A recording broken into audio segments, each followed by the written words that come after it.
ভারতে খেলতে যাবে না বাংলাদেশ, আইপিএল এর সম্প্রচার নিয়েও পর্যালোচনা হচ্ছে।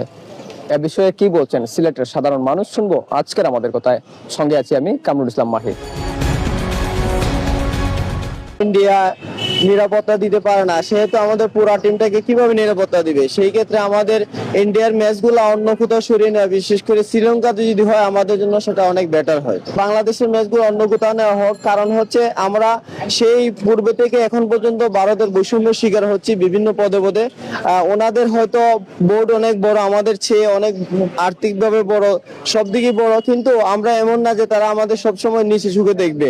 আমরাও মানুষ, আমাদেরও অধিকার আছে, আমরাও সমানভাবে ওদের সাথে লড়তে চাই, খেলতে চাই, আমাদের অধিকারগুলো আদায় করতে চাই। আমরা চাইমু বাংলাদেশের যে ম্যাচগুলা ভারত না দিয়া প্রতিপক্ষ শ্রীলঙ্কা দিলে আমরা দেশের লাই ভালো হইব।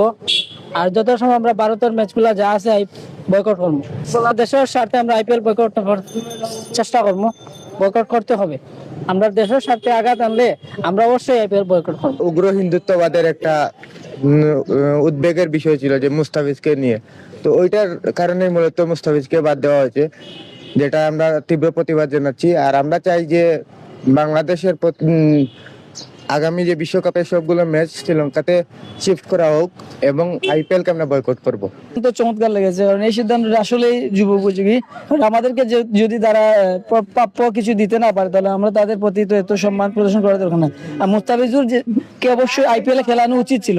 রাজনীতির বাইরে টিকিট খেলার সাথে রাজনীতি আসলে সংমিশ্রণ হয় না। তো এটাকে আমি কোনোভাবে সমর্থন করি না। যদিও তারা মুস্তাফিজুরকে বাদ দিয়েছে, তা আমরা চাইবো যে ইন্ডিয়ার উগ্রবাদীকে আমরাও বাদ দিতে। আর বিশ্বকাপ ডেফিনেটলি আমরা যাবো না, এই জায়গাতে যাওয়াটা উচিত নয়। তো মুস্তাফিজকে খেলানোটা নিরাপদ মনে করছে না, সেহেতু বাংলাদেশের আরো 11 জন টাইগার খেলবে, এটাও নিরাপদ না। তাই আইন উপদেষ্টা যে সিদ্ধান্ত নিয়েছে সেটা আমি মনে করি একেবারেই সঠিক সিদ্ধান্ত, কারণ তাদের নিরাপত্তাটা আমাদের দেখা উচিত। এবং যেহেতু ভারত সেই রাস্তাটাই আমাদের দেখিয়ে দিয়েছে মুস্তাফিজ নিরাপদ নয়, সেহেতু আমাদের বাকি প্লেয়াররা কেন নিরাপদ থাকবে?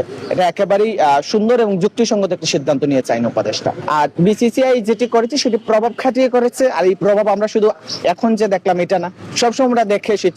তবে আসলে সেটি কাটিয়ে ওঠা উচিত, কারণ বাংলাদেশ এখন আর মাথা নোয়াবার নয়।